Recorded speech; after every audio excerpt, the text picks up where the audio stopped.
Inspirasi, dialog seputar kita, tempatnya kita bersuara. Apa kabar pemirsa? Saya Citra Nasution kembali lagi menghadirkan dialog seputar kita di tengah-tengah Anda. Dan kali ini kita akan membahas tentang kerja adalah berkah. Dan pada malam hari ini juga telah hadir di studio narasumber kita ada Bapak Heru Suherman Lim. Beliau ini adalah inspirator untuk edukasi dan juga karir. Kita akan membahas tentang kerja adalah ibadah seperti apa. Kita langsung saja sapa. Apa kabar Pak Heru? Luar biasa. Salam inspirasi. Iya. Pak, pertama kali adalah kerja adalah berkah. Betul sekali. Maksud dari kalimat ini apa sih Pak? Kerja adalah berkah. Nah, kalau kita lihat ya Mbak Citra, kalau berkah itu kalau kita lihat dari Kamus Besar Bahasa Indonesia itu kan berkah itu adalah sebuah karunia untuk kebaikan umat manusia. Nah, jadi kalau tidak heran banyak sekali orang mencari berkah. Jadi sebenarnya kadang-kadang berkah itu terlalu dekat dengan kita sampai-sampai kita itu tidak melihat bahwa itu berkah gitu loh. Oke, kita tidak menyadari bahwa sesuatu yang kita lakukan itu adalah berkah. Betul sekali. Padahal kita bisa hari ini saya bisa duduk dengan Mbak Citra di sini, kita bersiaran dengan INTV yang luar biasa ini juga sebuah berkah. Nah, kita bisa bernapas dengan lega seperti ini pun berkah. Kadang-kadang kita itu harus sampai misalkan kita benar-benar tertimpa semua musibah, kita merasa, aduh, di mana berkah kita ya? Padahal hidup kita ini penuh berkah. Nah, jadi kan kalau kita perhatikan banyak sekali sahabat-sahabat kita yang sedang bekerja kok merasa, aduh, hidup saya ini penuh dengan derita, kerja saya mengeluh, komplain, banyak sekali yang dijadikan masalah. Mereka lupa melihat kepada sudut-sudut positif yang ada, yang membahagiakan pada di kehidupan mereka itu. Oke, berarti keberkahan itu memang tidak terlihat, tapi terasa. Terkadang orang itu malah mengesampingkan keberkahan tersebut ya Pak, yang terjadi di dirinya, apalagi dalam karirnya sendiri. Betul. Ya kalau kita perhatikan kan berkah itu kan ada dua sisi juga. Satu sisi yang bisa terlihat seperti yang kita lihat, ya sahabat INSTV ini juga sedang menonton kita dengan suasana yang cerah, hati yang bahagia, itu juga terlihat. Itu satu berkah ya. Mungkin saat ini sahabat kita ini sedang duduk bersama istrinya, keluarganya, dengan anak-anaknya menonton kita berdiskusi hari ini, itu juga sebuah berkah ya.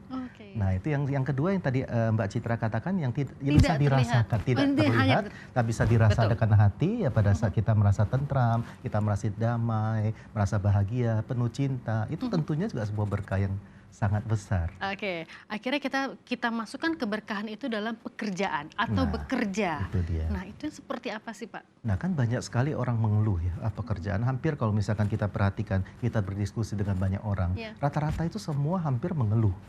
Kerjaan saya nggak cocok, bos saya beginilah, pasangan kerja saya juga seperti ini. Hampir yang kita temui itu adalah keluhan.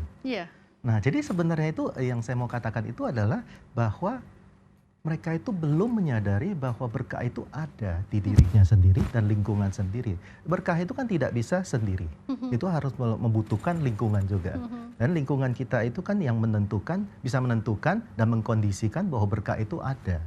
Nah, jadi kalau kita lihat suasana di kantor, mungkin kita sering mendengar office politik gitu ya, nah yang saling menjatuhkan. Tapi kan kita tidak bisa pungkiri bahwa di kantor itu juga banyak hal-hal yang positif. Betul sekali. Dan yang paling utama adalah untuk para pekerja yang dalam mendapatkan berkah atau memiliki keberkahan adalah mereka ini mempunyai pekerjaan dibandingkan dengan orang-orang yang kesulitan mencari pekerjaan. Betul. Ya kan pertama kali harus disadari seperti itu ya Pak. Betul, itu yang harus disyukuri dari awalnya. Oh, ternyata sampai hari ini kita melihat Indonesia, negara tercinta kita ini dari tahun 98, mulai dengan saat ini kita belum menunjukkan sebuah kondisi ekonomi yang baik. Dan hampir semua baik pengusaha, baik kita sebagai karyawan, kita itu juga merasakan bahwa kondisi Indonesia saat ini belum stabil secara utuh dalam ekonomi. Jadi sebenarnya pada saat kita saat ini misalkan mendengarkan diskusi kita masih dalam kondisi statusnya masih karyawan, itu udah harus satu hal yang disyukuri dan itu sudah merupakan berkah di luar masalah-masalah yang ada. Betul sekali, karena ke masalah-masalah yang lain terkadang kita malah merasakan kesusahan, kesulitan yang lebih mudah dirasakan. Justru yang namanya berkah itu terkadang dikesampingkan. Nah Pak, bagaimana cara kita untuk mendapatkan keberkahan dalam pekerjaan kita? Nah, kalau kita perhatikan kan keinginan manusia itu kan ada 4 pada umumnya. Yang pertama ini kira-kira apa nih Mbak Citra nih? Apa itu? Keinginan manusia nih? Keinginan manusia dong, yang paling pengen banget ya? Paling pengen. Pengen jadi orang kaya. Nah itu dia, itu ternyata itu adalah yang pertama keinginan. Oh ya? Nah itu dia, itu kalau betul. kita melakukan survei kecil-kecilan ini, Iya. walaupun kita berdiskusi dengan teman-teman kita, apa sih yang kira-kira yang merupakan keinginan Anda gitu kan? Mungkin yang paling sering diucapkan adalah saya ingin kaya. Ya betul sekali. Kalau kemudian kita melihat yang kedua, yang Mhm. kedua ini adalah mempunyai status sosial yang tinggi. Diakui di sosial. Diakui, ada penghargaan yang tinggi di lingkungan sosial dan lingkungan kantor mungkin, itu yang kedua. Yang ketiga ini juga menarik nih. Apa itu? Jadi setelah kaya, punya status sosial yang Real. tinggi, yang ketiga ini adalah pengen panjang umur. Betul sekali. Nah, Tentunya dengan itu. sehat ya. Nah, tentunya dengan sehat. Kalau nggak Betul sehat ya. panjang umur itu malah Itu membuat menyusahkan sekali, penderitaan yang sangat berkepanjangan ya. Iya. Jadi setelah kaya, Kaya, status sosial sosial. tinggi, panjang umur. Nah, yang keempat ini yang sangat menarik nih. Apa itu Pak? Setelah mati, masuk surga. Oh iya pasti dong. Ada pepatah yang mengatakan muda kaya raya, Nah, ya. muda foya-foya, Muda foya-foya, tua kaya raya, mati masuk surga. Nah, Saya itu. mau itu. Itu kan 4 keinginan manusia yang boleh dikatakan wajar. Oke. Nah, jadi kan hampir kita berjuang, katakanlah kita adalah karyawan, kita adalah pegawai, kita berjuang untuk mendapatkan 4 hal tersebut. Iya. Nah, jadi kurang lebih ya itulah yang kita lakukan dari pagi kita buka mata, kita bersusah payah dengan bermacet ria sampai ke kantor kita bekerja sampai dengan jam pulang selesai. kantor. Nah, kita sampai ke rumah, kita istirahat lagi. Sebenarnya rutinitas yang kita lakukan setiap hari kan seperti itu. Yeah. Jadi kalau ditanya dengan jujur, sebenarnya apa sih yang kita cari? Ya mungkin 4 hal tersebut yang tadi kita sebutkan. Mungkin 4-4-nya ada yang tidak 4-4-nya, ada yang mungkin sebagian, Yeah. ada yang emang mau 4-4-nya sekaligus gitu kan. Nah, itu kan berbeda-beda Yeah. antara ketujuan manusia itu gitu. Oke, nah akhirnya kita taruhlah yang namanya kerja adalah berkah. Supaya mungkin kita mendapatkan 4 hal yang kita inginkan itu menjadi lebih mudah. Ya. Nah caranya Pak mendapatkan berkah Nah, itu? ini ada resepnya. Kalau hari ini saya ingin berbagi resepnya CAFE. CAFE? CAFE. CAFE, Nah. kepanjangannya apa itu Pak? Nah, yang pertama itu adalah cintai apa yang sedang kita lakukan. Kalau kita ingat almarhum Steve Jobs, Ya. ya ini pencipta Apple itu, dia itu mengatakan the only way to do a great thing is love what you do, gitu kan. Jadi satu-satunya cara untuk melakukan hal yang besar, hal yang luar biasa adalah mencintai apa yang sedang kita lakukan. Nah, itu yang pertama itu dasarnya. Jadi kalau kita sudah tidak bisa menemukan cinta dalam pekerjaan kita, itu mungkin merupakan hal yang berat. Setiap kali kita bangun pagi, kita sudah merasa, aduh, Males nih hari ini kantor lagi. Ya. Ketemu Mbak Citra lagi. Kalau saya Males ketemu mah banget. bahagia sekali. Ya, jadi ini karena ada cinta. Ada kan? cinta di Nah, situ. jadi kan juga ada seorang filsuf yang sangat luar biasa mengatakan, jika kamu mencintai pekerjaan kamu bagaikan tidak pernah bekerja sekalipun, sehari pun. Ya, betul sekali. Nah, itu jadi cinta yang paling pertama ini adalah mungkin untuk peningkatan karir, bukan mungkin, harus untuk meningkatan karir ini, yang pertama itu adalah temukan cinta kita itu dulu. Betul. Jadi Dan definisi cinta tentunya ya Pak betul, cinta yang tentunya universal ya, bukan cinta antara manusia dengan nafsu dan nafsu, dengan ya. nafsu yang rendah apalagi Betul. ya. Nah, itu yang pertama cinta, itu adalah C-nya. Yang kedua adalah A-nya. A-nya. A itu adalah antusias, penuh semangat. Jadi kalau kita mempunyai tadi yang pertama cinta, tentunya ini yang kedua ini tidak sulit-sulit amat. Oke. Kita mempunyai semangat. Nah, biasanya semangat ini kadang-kadang suka pudar seiring waktu. Ya. Ini saya mau satu cerita nih Mbak Citra. Ada apa? Nah, jadi kan ada seorang, ini kisah ya, jadi kisah bisa baca di banyak buku motivasi banyak membahas cerita ini. Jadi ada seorang katakanlah apa itu ya, pemborong proyek. Jadi dia ini mempunyai seorang bos, jadi dia bekerja sudah lama, akhirnya jenuh. Ya, manusiawi sekali manusia jenuh ya. Oke, dia bekerja dengan sangat baik, selama ini mendapat penghargaan yang dari customer, dari bos, orang ini luar biasa. Tapi suatu ketika itu dia merasa saya sudah jenuh dengan pekerjaan saya. Jadi saya sepertinya sudah waktunya saya mengundurkan diri. Saya mau pensiun. Jadi akhirnya si orang tua ini pun mengatakan kepada bosnya, maaf bos, sepertinya saya sudah mengabdi cukup lama, sekarang waktunya saya istirahat. Ya. Tapi bos ini mengatakan, aduh bantu saya lah beberapa tahun lagi. Jadi dengan berat hati dan semangat yang udah mulai berkurang, Dia mengatakan, oke lah, baiklah bos, saya akan membantu kamu 2 tahun lagi. Oke. Singkat cerita, 2 tahun itu berlalu, dia menghadap lagi pada bos. Bos, seperti janji saya 2 tahun yang lalu, saya sudah membantu bos dengan sangat baik selama 2 tahun ini. Saya tidak mengurangi semangat saya, tidak mengurangi cinta saya. Tapi saya, inilah waktunya saya mengundurkan diri dari perusahaan ini. Oke. Bos mengatakan, baiklah seperti janji kita, tapi saya punya satu permintaan. Kata si bos ini? Kata si bos ini. Dan si karyawan itu mengatakan? Karyawan itu mengatakan, baiklah bos, apa itu? Saya ingin kamu membangunkan 1 rumah lagi untuk saya. Oke. Jadi orang tua ini agak jengkel. Iya, ini lagi dimainin kali ya? Ini bos saya ini gimana? Maunya 2 tahun yang lalu saya sudah mengatakan mengundurkan diri, kamu sudah setuju, dan sekarang saya sudah menjalankan dengan baik. Sekarang udah 2 tahun berlalu, saya mengajukan pengunduran diri ini, bos saya kok masih mengajukan 1 kerjaan lagi. Jadi akhirnya dengan sangat berat dia mengatakan, baiklah bos, tapi ini yang terakhir. Oke. Singkat cerita, dia langsung bekerja dan dia merasa ini adalah proyek terakhirnya. Dia bekerja dengan ala kadarnya, semangatnya sudah hilang, cintanya sudah tidak ada. Dia mengerjakan rumah itu dengan ala kadarnya, tidak lagi mencari kayu yang terbaik, tidak lagi mencari besi yang terbaik. Dan singkat cerita, terbangunlah rumah dengan baik. Dan tentunya dengan kualitas yang kurang baik. Betul sekali, karena tidak ada cinta dan antusias itu ya. Betul, nah tidak ada. Kemudian pada saat penyerahan kunci, si bos itu datang, dia bilang, oke, kita ketemu di rumah yang kamu bangun. Oke. Jadi pada saat itu sampailah mereka di rumah yang mereka bangun, dan pemiliknya itu bosnya melihat dengan sangat agak kecewa, kok kenapa kerjaan kamu di hari-hari terakhir malah seperti ini kualitasnya. Kemudian si Pak Tua ini pun terdiam, dia merasakan yang penting kerjaan saya cepat selesai, saya sudah mau pensiun, saya mau pulang ke rumah. Dan kemudian bos ini mengatakan, Pak, saya sangat kecewa dengan hasil kerja kamu yang terakhir ini. Dan kemudian apa yang terjadi? Ternyata ini kunci rumah untuk kamu.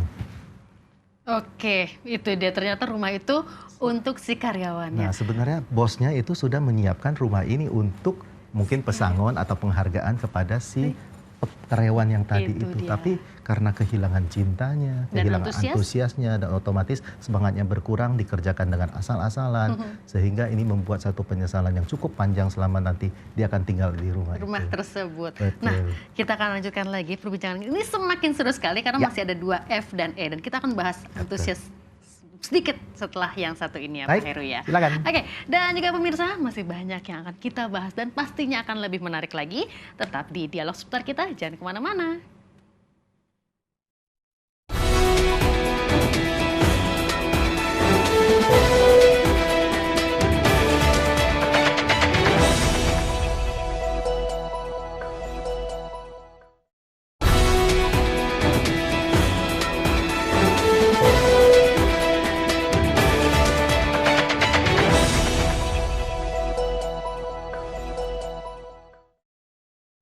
Dialog seputar kita dan masih membahas tentang kerja adalah berkah. Kalau tadi di segmen awal Pak Heru, narasumber kita sudah mengatakan mencari berkah itu ada di sekeliling kita. Dan ada 4 hal, yaitu cinta, antusias, dan ada F, ada E. Dan untuk Anda yang ingin menyampaikan inspirasinya atau suara Anda atau ingin curhat dengan Pak Heru di studio, langsung saja Anda hubungi kita di 021 630 7303. Atau juga Anda bisa mengirimkan SMS di kami di 0857 8175 2616. Pak Heru, kita lanjutkan lagi ya perbincangannya ya Pak ya. Silakan. Kalau tadi ada 4 ya, cinta. Cinta yang pertama, yang kedua itu adalah antusias dan otomatis membangkitkan semangat kita. Betul. Yang ketiga itu F-nya kan, cafe kan. Cafe. C-A-F-E. F-nya Nah, yang ketiga ini adalah fokus. Fokus. Jadi dalam pekerjaan untuk mendapatkan berkah itu adalah fokus. Nah, jadi kalau dalam dunia manajemen kan mungkin kita mengenal Michael Porter. Michael Porter itu suka mengatakan core kompetensi, kompetensi inti. Jadi kita itu fokus kepada kompetensi inti kita. Jadi apa yang bisa membuat kita itu luar biasa dalam bekerja. Nah, ini ngomong-ngomong kemarin saya ketemu dengan Kus Plus, salah satu anggota Kus Plus. Bukan ketemu, saya menjenguk beliau. Beliau itu lagi kurang sehat. Ya, menjenguk beliau itu di rumah sakit. Yon Kuswoyo. Yon Kuswoyo. Nah, jadi kemarin setelah pulang besok paginya saya berpikir saya ini emang pencinta Kus Plus. Sangat-sangat ya, sangat-sangat. asik banget. Jadi saya berpikir kembali, ini kok kayaknya nyambung ya dengan yang kita katakan. Nah, kalau kemarin saya iseng membuka lagi di Mbah Google kita. Karena saya cari, Kus Plus itu dimulai pada tahun 1963. 63. Nah, jadi kita coba hitung. 63, 73, 83, 93, 2003, 2013, sekarang 2016. 50 tahun fokus mengerjakan, membuat lagu dan menyanyi. Wow, dan itu namanya tidak pernah hilang. Itu luar biasa. Yes. Dan tahun 63 itu kan dimulai dari Kus Bersaudara. Dan kemudian tahun 69 baru menjadi Kus Plus. Ya, karena ada plus 2 anggota yang bukan anggota keluarga. Ya, bukan anggota keluarga mereka. Masih ingat gak lagunya Kus Plus? Ada beberapa lagunya Kus Plus. Sebenarnya lagu saya belum lahir, tapi saya pecinta juga. Saya juga banyak belum. sekali. Banyak sekali lagu-lagu Kus Plus yang tentunya ini kebanggaan Indonesia. Salah satunya kan Bis Sekolah. Bis sekolah yang kutunggu. Nah, itu dia. Itu lagu diciptakan pada tahun 1963. Saya belum lahir itu. Iya. Orang tua saya belum ketemu itu ya. Itu lagu diciptakan 10 tahun kemudian saya baru lahir. Jadi kita lihat legenda yang sangat luar biasa dari Kus Plus. 50 tahun loh lagunya, sampai hari ini masih kalau kita datang ke kafe, kita masih bisa mendengarkan lagu yang sangat indah dengan lirik yang hanya sederhana tapi sangat menggugah hati. Betul sekali, semangat. Betul, semangat. Kalau lagi nyanyi itu sampai jingkrak-jingkrak. Yon Kuswoyo kemarin saya bertanya kepada beliau, umurnya berapa Bang? 75. Wow. Tapi kalau di panggung sepertinya masih kayak nggak kalah dengan band-band yang baru sekarang. Betul, bisa sambil jingkrak-jingkrak, sambil main gitar, sambil menyanyi dengan lantangnya kurang lebih 1 jam mereka perform kan. Nah itu karena apa? Fokus. Fokus, mereka itu benar-benar fokus. Kus Plus, Kus Bersaudara, mereka itu fokus yang tadi saya katakan, hanya menulis lagu dan menyanyikan dan mempersembahkan yang terbaik. Jadi itulah yang membuat mereka itu dikatakan legenda musik Indonesia. Itu yang sangat membanggakan kita. Living legend sekali. Living legend nih, tinggal walaupun mereka itu tinggal 1-2 orang yang masih ada bersama kita ya. Tapi pun itu tidak akan pernah selesai kita membahas tentang Kus Plus karena fokusnya itu ya. Pertama karena dengan Kus Bersaudara itu cinta pasti. Itu sudah pasti. Sudah pasti. Nah, mereka kalau kita lihat kembali sejarahnya itu mereka jatuh bangunnya luar biasa. Bahkan mereka pernah ditangkap dan dimasukkan ke penjara. Betul. Nah, itu betul sekali. Nah, itu kan karena kecintaannya. Kalau enggak kan kita ngapain lagi? Oh, udah dari penjara udah di penjara. Cari yang lain. Nah, apalagi kalau di budaya kita itu begitu di penjara kan kesan negatifnya sangat melekat terus sebagai seorang yang pernah di penjara. Betul. Nah, itu tapi karena kecintaan mereka terhadap musik, mereka itu tetap menulis lagu dan menyanyikan. Sampai hari ini itulah fokus yang membuat mereka menjadi seorang legend. Wow, betul. Luar biasa sekali ya. Luar biasa sekali. Itu dengan fokus aja ya. Tentunya dengan modal cinta juga ya. Sudah pasti. Modal cinta, antusias. Pasti antusias dong kalau mengerjakan musiknya, mengerjakan ciptaan lagu dan. Iya kan kita tahu kalau seniman itu mereka punya inspirasinya pada saat malam kan. Betul sekali. Kita tidur biasanya orang kebanyakan tidur. Mereka bekerja. Nah, itu luar biasa sekali. Apa kita nggak heran kalau mereka itu sukses kan? Betul. Nah itu yang mau dikatakan kembali ya, kerja adalah berkah ya, mungkin mereka itu sudah memberikan berkah kepada banyak orang, otomatis mereka juga menuai banyak berkah untuk dirinya sendiri kan, dalam bentuk popularitas. Siapa sih yang nggak kenal Kus Plus? Diakui, mereka begitu tampil, waduh sampai orang menjerit-jerit, Kus Plus seperti itu ya. Betul. Nah, luar biasa sekali. Kalau di Inggris, di Amerika punya Beatles, Indonesia punya Kus Plus. Itu dia. Luar biasa. Oke, salut untuk Kus Plus. Salut untuk Kus Plus. Setelah fokus, setelah cinta, antusias, fokus, terakhir adalah? Ini yang paling penting. Walaupun di terakhir, the last but not the least. Ini adalah evaluasi. Nah, ini yang kadang-kadang kita suka lupa. Kalau kita kan punya slogan ya, kita di Indonesia ini bisa membuat, tapi lupa merawat. Betul sekali.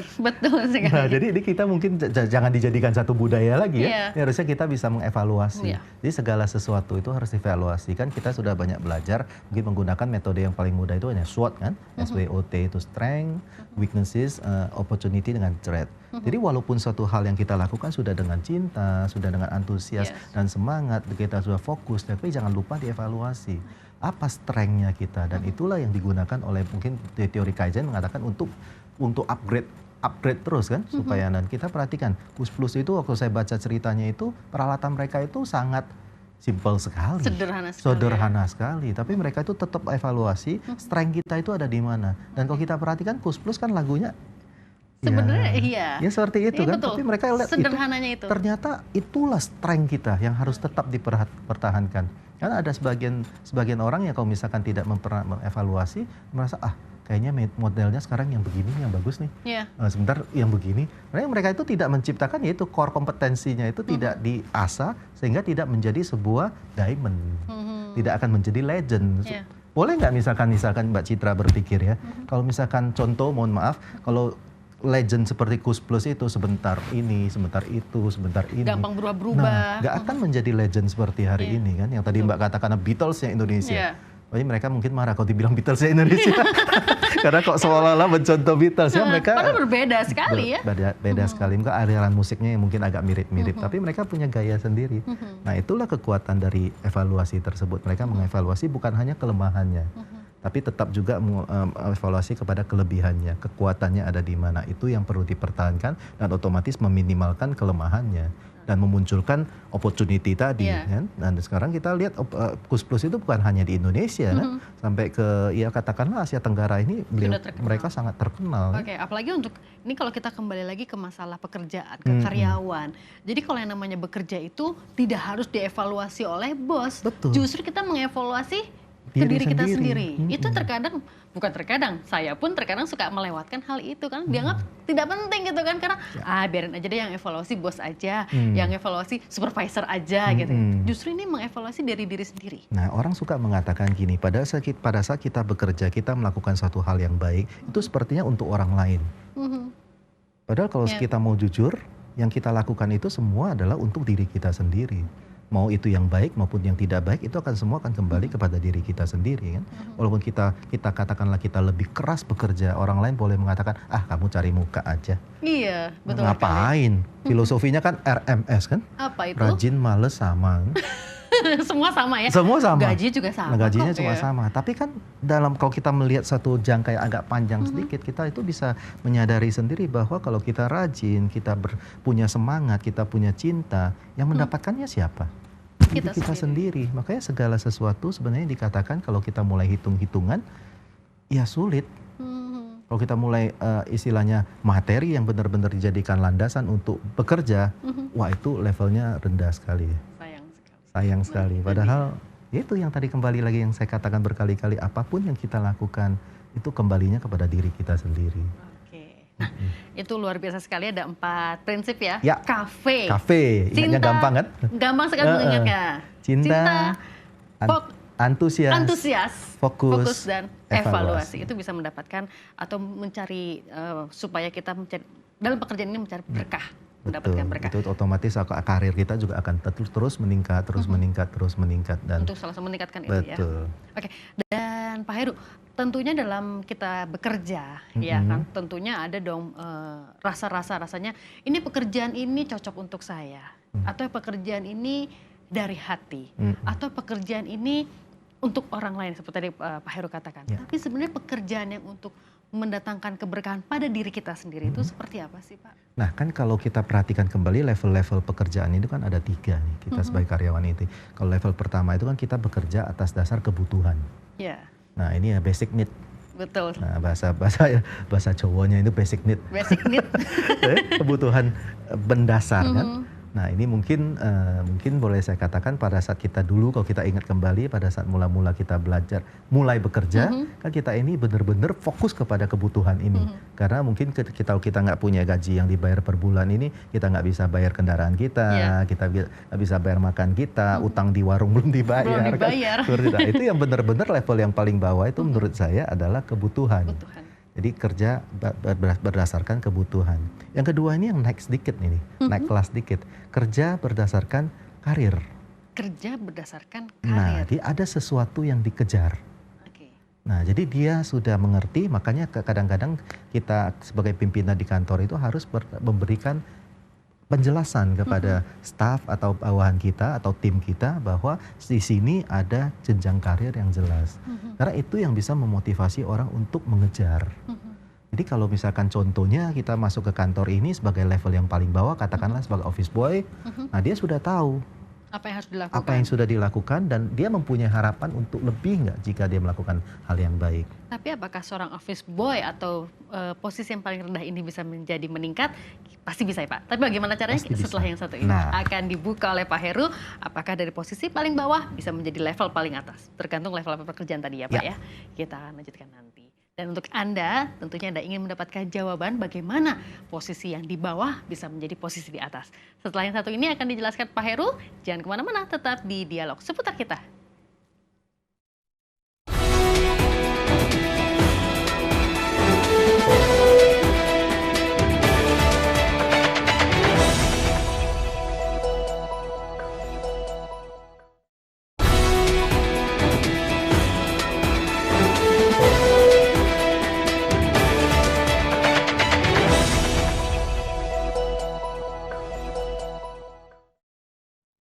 Dialog Seputar Kita, dan kita masih membahas kerja adalah berkah. Dan di segmen 1, di segmen 2, Pak Heru sudah menjelaskan apa saja yang harus kita lakukan. Bagaimana tahap-tahapnya agar kita mendapatkan keberkahan dalam pekerjaan untuk mencapai posisi yang kita idam-idamkan. Dan kita akan lanjutkan lagi, tadi terpotong sedikit ya Pak ya. Betul. Dalam pekerjaan itu ada level-levelnya. Ya kan, level pertama adalah basic need-nya, kebutuhan. Bekerja itu karena kebutuhan. Ya. Yang kedua adalah karir. Jadi ada sesuatu yang dikejar sama dia, dan itu tidak hanya di level kebutuhan saja. Jadi dia sudah ada satu hal yang menjanjikan. Oh, setelah ini saya kalau bekerja dengan baik saya bisa seperti ini, dan saya bisa bekerja lebih baik lagi, mungkin saya bisa seperti ini. Jadi ada level-level karir yang jelas. Nah, jadi misalkan seperti staff, kemudian bisa menjadi supervisor, kemudian naik lagi, dan ya mana tahu suatu hari bisa jadi board of director.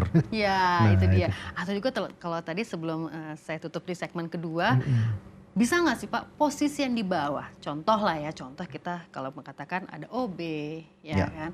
Itu bisa nggak sih meningkatkan posisinya menjadi di atas gitu kan, dengan mencari keberkahan dalam pekerjaan ini? Sangat bisa ya. Kita contohnya misalkan contohnya Pak Tanri Abeng. Mungkin kita pernah dengar ya, itu manajer 1 miliar. Ya kan, itu manajer 1 miliar yang sangat terkenal. Pak Tanri Abeng itu kalau kita baca kembali kisah suksesnya itu bermula dari tukang angkat bir.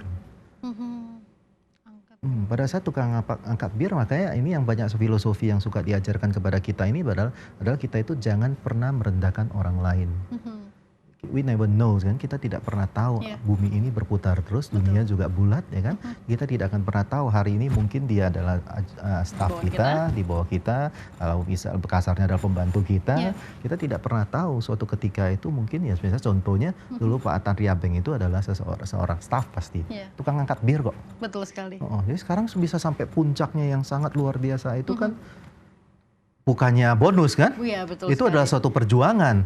Ya Pak, yang landasannya yang tadi yang sudah kita bahas, mempunyai cinta, mempunyai antusias dan semangat, fokus terhadap apa yang dikerjakan dan selalu dievaluasi. Ya itulah yang saya katakan adalah memberikan harapan kepada kita bahwa kalau dengan 4 hal ini kita mempunyai keyakinan bahwa kita itu bisa mencapai posisi yang lebih baik dan lebih tinggi dari sekarang. Karena kita kalau juga melihat biografi seseorang yang sukses sekarang ya, atau kita mendapatkan cerita atau kita melihat mereka memang dimulai itu dari awal, dari bawah sekali ya Pak ya. Jarang orang yang mereka itu sudah on the top. Mereka pasti akan bertahap.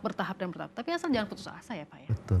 Ya kan, orang mengatakan orang kaya ini yang pertama itu kan terlahir sebagai orang kaya. Ada yang mengatakan kalau itu udah enak gitu. Itu sudah enak, born to rich gitu kan, udah begitu dilahirkan saja sudah kaya. Begitu dilahirkan sudah punya Mercy berderet kan. Betul sekali. Nah, yang kedua itu yang mempunyai pasangan hidup yang kaya. Nah, itu kaya juga. Nah, jadi seperti itu kan sepertinya juga kurang menikmati kan. Beda dengan yang ketiga ini, kita berjuang sampai kita mempunyai sesuatu. Itu yang jauh lebih berharga dan lebih berasa suksesnya dibanding yang 2 pertama ini kan. Nah, yang tadi ada yang ketiga nih. Tadi yang pertama kan adalah yang kebutuhan, need. Yang kedua itu adalah karir. Yang ketiga ini yang sangat luar biasa ini. Apa ini? Nah, ini adalah kerja by calling, panggilan hati. Saya kira nunggu telepon nggak? Tunggu telepon ya. Tunggu telepon itu ya waktu zaman presiden diangkat ya. Iya betul. Tinggal tunggu telepon kita tunggu telepon ya. Menteri apa ya? Aduh, ini dia. Itu yang kita tunggu-tunggu. Nah, itu by calling. Kita lihat ya sahabat-sahabat kita yang bekerja misalkan sebagai relawan. Mereka tidak dibayar loh. Contohnya yang sangat fenomenal di Jakarta sekarang ini, teman Ahok.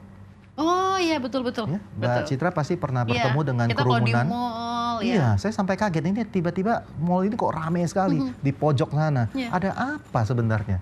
Begitu saya samperin, waduh, teman Ahok luar biasa. Saya ajak ngobrol. Kalian dibayar berapa sehari? Oh, sorry Pak, kami mah tidak dibayar. Wow. Loh, kaget loh. Kenapa mau? Terus makanya gimana? Kita bayar sendiri. Nah loh, sampai seperti itunya loh. Saya ini di sini tidak mempromosikan apa-apa ya. Nah, saya cuma melihatkan dari apa itu passionnya, dari gairah mereka bekerja, dari itulah yang calling. Nah, itu yang mungkin katakanlah, oh ini yang tidak mendapatkan sesuatu. Ada nggak sih yang calling itu tapi mendapatkan sesuatu? Kita lihat misalkan fotografer yang profesional. Katakanlah seseorang namanya nggak perlu kita sebut. Dia bekerja itu cepret, hitungannya per cepret loh. Iya. Nah, padahal berapa ratus ribu, itu berapa juta. apakah dia menderita dengan pekerjaan seperti itu? Tentu dia happy sekali kan? Iya. Nah tadi pada saat break itu kita sempat ngobrol ya. Nah, saya mengatakan gini, pekerjaan yang paling mengasihkan itu adalah hobi yang dibayar. Nah itu dia. Itu bisa dikatakan by calling juga ya? Betul, itu calling, benar-benar by calling kan. Oh saya mau mempersembahkan sebuah hasil yang sangat luar biasa. Misalkan momen orang menikah, kan itu tidak bisa diulang. Iya. Masa kalau misalkan dia tidak istilahnya meng-capture atau meng-capture dengan itu momen yang benar-benar baik, masa coba wedding kiss-nya diulang lagi? Udah beda ya. Beda kan? Jadi justru pada saat momen itu yang benar-benar ya cepret, wah dapat itulah yang masterpiece. Betul sekali. Nah, penghargaan yang itu yang mahal itu ya Pak ya. Itu dia. Jadi itulah level pekerjaan yang paling by calling. Itu, nah, jadi kalau kita bisa sampai kepada posisi kerja by calling, wow itu perusahaan itu bisa Anda bayangkan luar biasa sekali. Kalau semua karyawannya seperti by calling, datang ke kantor itu juga udah nggak pakai hitung-hitung. Semangatnya juga udah luar biasa. Kayaknya udah nggak pakai absen ya kalau kayak gitu ya Pak. Itu dia. Oke, itu dia ada 3 ya level pekerjaan. Nah, Pak Heru, kita harus membacakan SMS yang sudah mulai mengantri ini. Ini ada dari teman-teman kita. Ini saya akan bacakan. Ada Charles Simorangkir di Tangerang. Selamat malam INTV, selamat malam. Nah, kata Charles adalah gini. Kerja adalah berkah, namun apabila kita sudah berada di zona nyaman sehingga bila kita evaluasi, ternyata kita tidak berkembang di dalam zona nyaman itu. Jadi bagaimana caranya kita bisa menjadi legend bila sudah merasakan di zona nyaman ini? Oke, terima kasih Charles Simorangkir di Tangerang. Iya Pak Charles ya, Nah, salam inspirasi. Salam inspirasi. Ini yang pertanyaan yang bagus sekali, luar biasa sekali. Nah kadang-kadang memang kalau kita masuk ke zona nyaman, pada saat tadi saya mengatakan evaluasi, itu kan ada 4 toolsnya. Jadi SWOT kan, strength, weaknesses, opportunity dengan threat. Nah ciptakan opportunity-nya, ciptakan tantangan baru. Misalnya contoh, beberapa tahun yang lalu itu saya juga katakanlah sudah masuk kepada zona nyaman. Saya ciptakan tantangan baru, saya kuliah doktor. Wah itu sebuah tantangan yang luar biasa. Sangat luar biasa. Itu sangat luar biasa. Jadi pada saat mentok, pada saat kuliah doktor itu kan banyak sekali tugasnya kan. Betul. Jadi saya kuliah doktornya di Bandung lagi. Jauh itu ya, juga satu tantangannya, ya? satu tantangan yang luar biasa. Jam 4 pagi orang masih tidur, saya sudah harus naik angkot ya kan sampai ke Grogol, naik travel.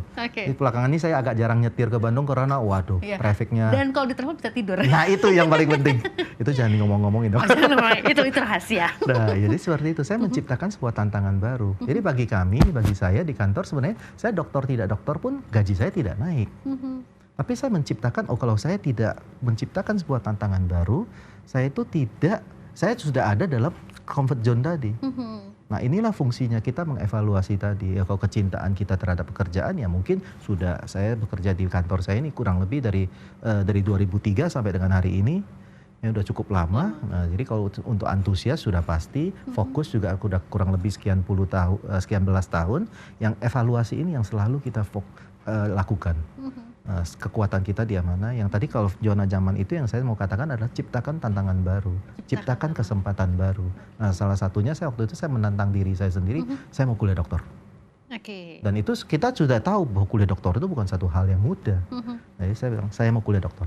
Apapun yang terjadi, apa yang saya mulai harus saya akhiri. Mungkin ini Pak Charles kalau tadi nanti bisa mengirimkan SMS lagi pekerjaannya seperti apa, kita akan bisa nih ya Pak ya, mungkin Pak Heru bisa memberikan masukan. Mungkin kayak seorang akuntan gitu kan, kerjaan yang tentunya monoton, ya kan, pekerjaan yang selalu dilakukan rutin sekali. Betul. Accounting seperti itu kan, auditor. Nah, bagaimana cara dia menantang diri dia sendiri Pak dengan pekerjaan yang tentunya selalu itu saja atau monoton dalam di kantor atau di perusahaan? Ya. Menantang dirinya sendiri bagaimana? Ini mau dijawab atau mau tunggu SMS-nya?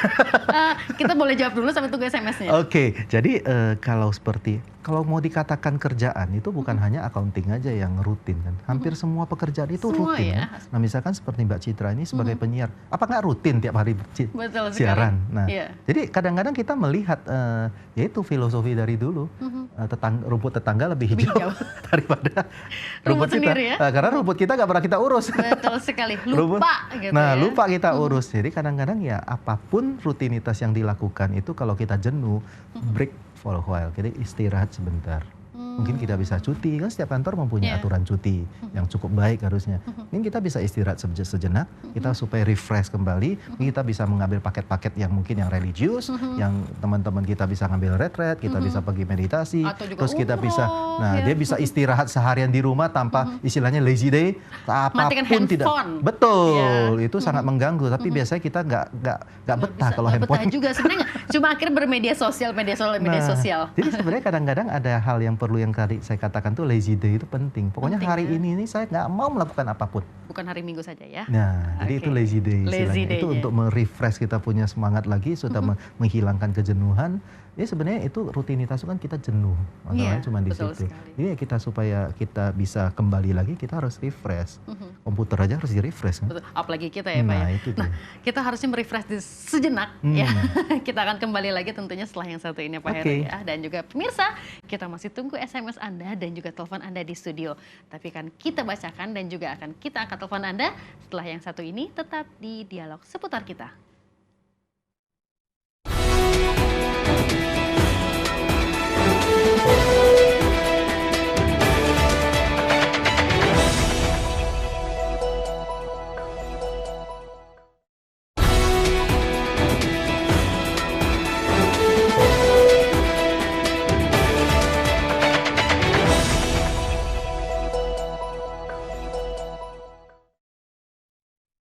Kembali lagi di Dialog Seputar Kita dan kita masih membahas kerja adalah berkah.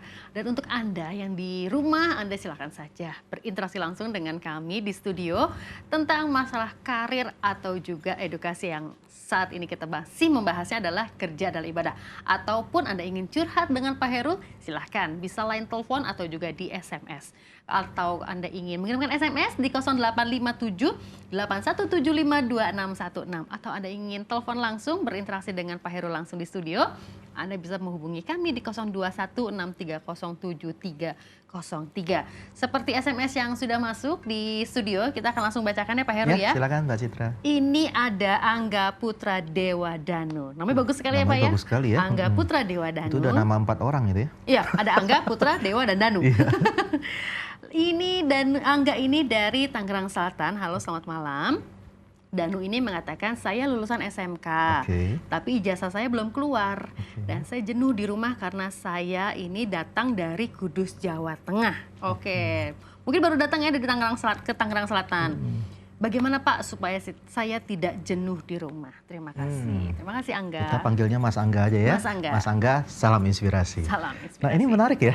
Iya. Ini sangat menarik ini. Baru lulus SMK. Baru lulus SMK. Belum ada sebulan ya? Belum, itu pun ijazah juga belum keluar. Ini saya juga agak bingung aja, beliau ini datang ke sini tujuannya apa gitu kan? Apa mau lanjutkan kuliah atau sudah mau bekerja?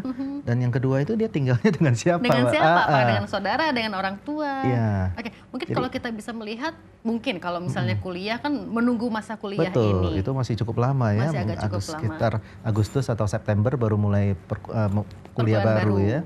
Semester baru dan jadi, atau mencari pekerjaan. Mas Angga, ya jadi yang saya mau katakan adalah Anda terlalu cepat jenuh ya. Cepat jenuh ya?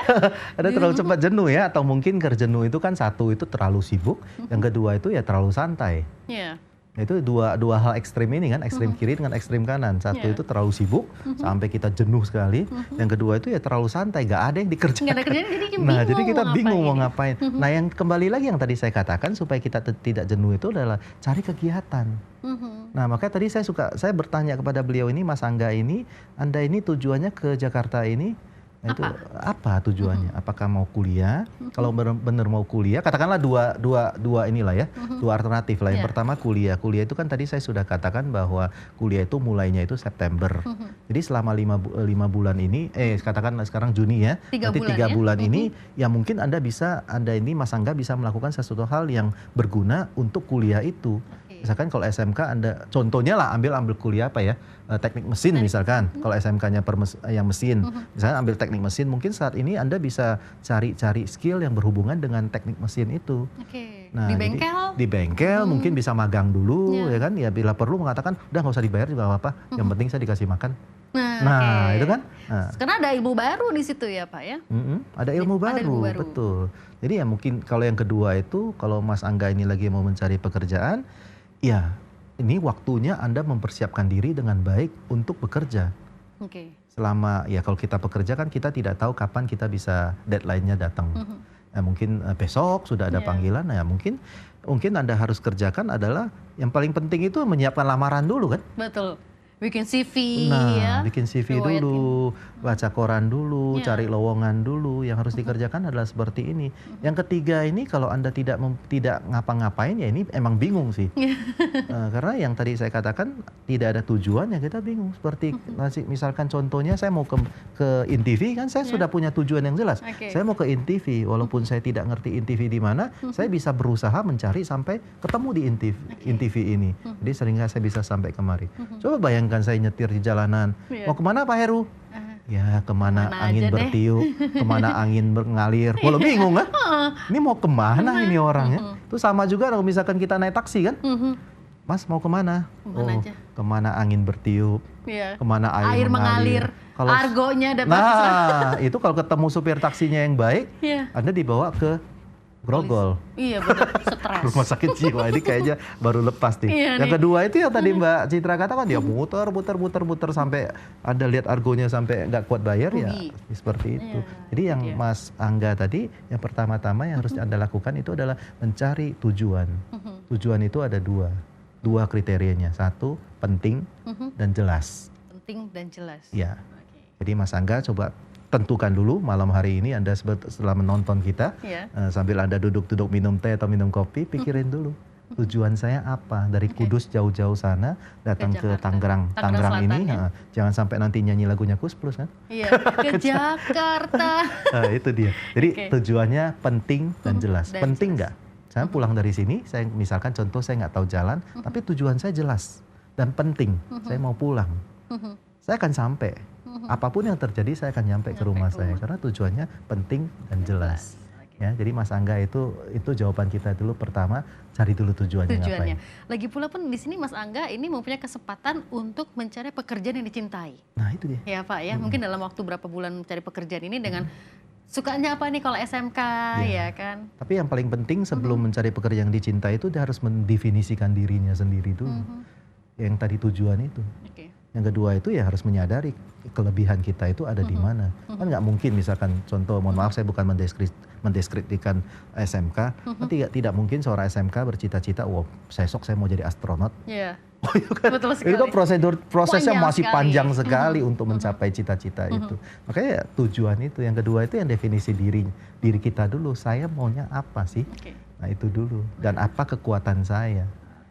Itu Mas Angga, mudah-mudahan Mas Angga bisa mendapatkan jawaban dari diri Mas Angga setelah mendengarkan penjelasan dari Pak Heru ini ya. Nah Pak Heru, terkadang banyak sekali yang mengeluhkan seperti ini. Saya ini kerja ini senang gitu kan. Saya bertemu dengan teman-teman kerja saya yang cocok sekali. Gajinya cocok. Tapi nggak cocok sama bosnya. Mau berkah gimana? Yang ada kesel sama bosnya. Dimarahin sedikit, marah ya kan. Nah ini bagaimana Pak? Kan ini kan berinteraksi dengan orang lain. Ini cara pemecahan buat dirinya sendiri bagaimana? Nah ini kalau di kantor itu kan biasa udah yang biasa kita tahu ada 2 peraturan kan. Yang pertama, Bos itu nggak pernah salah. Bos tidak pernah salah. Kalau yang kedua, jika bos salah, lihat peraturan nomor satu. Jadi sebenarnya kembali lagi itu adalah masalah komunikasi. So mungkin bisa diperbaiki komunikasinya. Kadang-kadang walaupun kita benar, kita tidak bisa mengatakan dengan cara yang keras. Gitu. Jadi karena orang apalagi bos, mereka itu kan akan tersinggung jika kita menggunakan kata-kata yang keras. Walaupun dalam hatinya dia tahu, oh kamu ini sebenarnya benar. Cuma saya tidak suka cara kamu berkomunikasi. Jadi itu faktornya itu mungkin komunikasinya harus diperbaiki dulu dan pelajarilah komunikasi dengan baik. Bagaimana menyampaikan sebuah ide yang positif dan brilliant dengan cara yang baik. Karena kalau misalkan sesuatu hal yang baik disampaikan dengan cara komunikasi yang kurang baik, bisa jadi kurang baik loh. Oke, tergantung cara komunikasinya. Nah itu jadi, dengan bos itu bohong lah kalau lawan bos itu bisa menang. Jarang ada cerita seperti itu. Iya, betul sekali. Yang ada kita kalah selalu Kita selalu akan kalah ya, karena itu yang caranya kita mau. Itu. Nah, jadi kalau misalkan memang sudah tidak bisa lagi berhubungan dengan bos itu, ya mau nggak mau ya cara kedua itu dijalankan. Ya mulai cari lowongan baru. Lowongan kerja yang baru Nah itu ya, dia, Pak, ya? kalau sudah mentok. Iya. Tapi kalau kembali lagi saya suka mengatakan daripada Anda repot-repot cari kerja baru, mendingan perbaiki kondisi sekarang ini. Dengan cara berkomunikasi, gitu ya. Kalau tadi kan sudah katakan bahwa teman kantor sudah oke, lingkungan kerja juga sudah enak, gaji sudah cocok. Yang tidak cocok ini kan hanya cara berkomunikasi dengan bos. Nah itu kita tidak usah mengatakan bahwa bosnya sentimen dengan saya lah. Ini pikiran-pikiran negatif disingkirkan dulu. Justru itu ya Pak, itu yang paling sering yang terjadi adalah bos nggak suka dengan saya. Ini kita transformasi dulu. Kan pada prinsipnya kalau seseorang yang kita perlakukan dengan baik, dengan pikiran yang baik, dengan ucapan yang baik, apalagi dengan perbuatan yang baik, orang itu tidak suka dengan kita itu kan ada sesuatu yang kurang pas gitu kan. Nah jadi prinsipnya ada di situ. Oke, itu dia yang mungkin buat teman-teman di luar sana yang bermasalah dengan bos-bosnya, mungkin ini bisa menjadi jawaban ya. Betul, selain sebelum mencari jalan yang kedua tadi. Jalan kedua tadi, ya benar repot ya Pak ya. Nah terkadang juga suka ada seperti ini, ketika seseorang ini sudah mencapai puncak, mereka selalu melakukan hal-hal besar. Tapi terkadang mereka lupa melakukan hal-hal kecil. Apakah ini juga menghambat keberkahan dalam pekerjaan atau ini menghilangkan keberkahan itu? Mbak Citra pernah dengar gak orang itu tidak pernah tergelincir oleh batu yang besar? Ya betul sekali, tergelincir pasti dengan batu yang kecil, kerikil ya. Nah jadi kadang-kadang saya punya satu cerita ini untuk menjawab ini. Ini ceritanya agak legenda juga ya. Jadi ceritanya waktu itu zaman itu binatang masih bisa berbicara, masih bisa berkomunikasi. Jadi suatu ketika ini beruang ini lagi jalan, lagi mencari makan. Dia mencari ikan salmon ya kan. Dapatlah seekor ikan salmon yang kecil banget. Terus ikan salmonnya ini pinter, dia berkata kepada dia, Pak Beruang, kamu begitu besar, saya begitu kecil. Untuk selipin di gigi kamu aja gak cukup. Kamu lepasin saya aja. Nanti tunggu saya besar, saya datang lagi supaya kamu bisa makan dengan kenyang. Pak Beruang berkata, hai ikan salmon, tahukah kamu kenapa saya bisa besar seperti ini? Karena saya tidak pernah melepaskan kesempatan-kesempatan kecil itu. Oke, itu dia ya. Nah, itu dia. Jadi memang kadang-kadang dalam kita pun menyadari kadang-kadang kita sudah melakukan hal yang besar ya, proyek-proyek besar itu kita suka meremehkan hal-hal yang kecil. Kadang-kadang ya kita melihat, misalkan kita jaga toko di supermarket atau di department store, kita lihat orang ini datang pakai celana pendek. Kan di Jepang itu kan juga Matsushita itu pernah bercerita seperti itu kan, dia membuka sebuah toko kue yang sangat terkenal di Jepang. Ya kemudian suatu ketika ada seorang, katakanlah mohon maaf, pengemis yang datang, malah bosnya itu sendiri datang melayani si pengemis ini. Pada karyawan-karyawan yang lain itu cuekin, dia cuma bisa beli kue satu, langganan kita sekali beli satu lusin, satu kotak dan lain-lain. Bos itu tidak pernah turun melayani orang-orang seperti itu, bahkan beli berlusin-lusin bos itu tidak pernah turun. Tapi kalau kenapa pada saat pengemis ini datang membeli kue, bajunya rombeng, uangnya pas-pasan, bos itu sampai datang untuk melayani si pengemis ini. Matsushita mengatakan, saya sangat menghargai pengemis ini karena apa? Itulah satu-satunya uang yang ada dan dia gunakan untuk membeli kue kita. Luar biasa sekali. Penghargaan kepada toko kita itu sangat luar biasa dibanding orang yang mempunyai uang yang sangat berlebihan, membeli dengan angka yang besar, itu bukan satu pengorbanan yang besar. Tapi sebaliknya pengorbanan si pengemis ini yang benar-benar dihargai oleh pemilik toko ini. Oke, nah terima kasih sekali Pak Heru. Tentunya ini 1 jam ini tidak pernah cukup untuk kita membahas tentang Ya, masalah kerja dan berkah. betul Tapi tentunya sekali. ini sangat membuka wawasan kita juga ya Pak ya. Semoga. Insya Allah kita akan ketemu lagi tentunya dengan pembincangan yang lebih menarik lagi. Dan Ya, mudah-mudahan hari ini menjadi berkah. berkah untuk kita Oke, semua. terima kasih Pak Heru. Terima kasih Mbak Dan juga Citra. pemirsa terima kasih sudah menemani saya dan juga Pak Heru di dialog seputar kita. Kita akan ketemu lagi di dialog seputar kita di jam dan yang hari yang sama. Citra Nasution, Bapak Heru Suherman Rahman Lim. undur diri dan juga pastinya Salam salam inspirasi. inspirasi. Pak, terima kasih. Terima kasih.